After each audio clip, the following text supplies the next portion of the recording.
बहुत पुराने जमाने की बात है।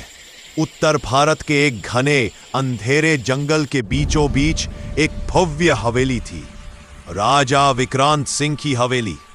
राजा विक्रांत सिंह एक वीर परंतु अत्यंत अहंकारी और निष्ठुर शासक थे।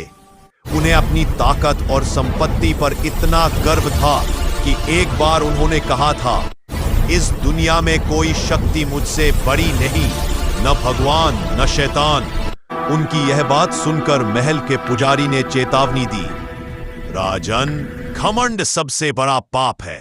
अगर आपने शैतान को ललकारा तो वह स्वयं प्रकट होकर आपका सर्वनाश करेगा। लेकिन राजा हंस पड़े। उन्होंने उसी रात जंगल के बीच एक तांत्रिक बुलाया और कहा, मुझे वह शक्ति चाहिए जो मृत्यु को भी झुका दे। तांत्रिक ने एक भयानक काला अनुष्ठान किया।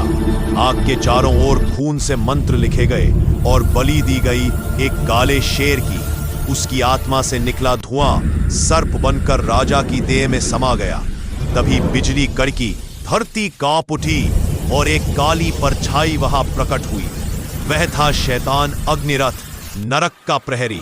उसने कहा, अब तेरा और मेरा समझौता होगा। जब तक तू जीवित है तुझे अपार शक्ति मिलेगी, पर तेरी मृत्यु के बाद मैं तेरी आत्मा को अपना दास बना लूंगा। राजा ने मुस्कुराकर कहा, मंजूर है। और उसी दिन से हवेली में अंधकार बस गया। सालों बाद जब राजा मरा तो उसकी लाश के पास काला धुआं उठने लगा।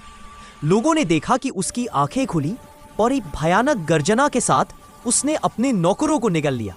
फिर पूरा महल हिल गया और राजा की आत्मा हवेली में कैद हो गई, शैतान की मृत आत्मा के रूप में। सदियों बाद कुछ जिज्ञासु लोग उस हवेली में पहुंचे। अंदर सब कुछ शांत था, बस दीवारों पर खून के निशान और टूटी मूर्तियां थीं। अचानक हवा ठंडी हो गई और एक धीमी आवाज आई, कौन है जो मेरी नींद भंग करने आया है? दीपक अपने आप बुझ गए।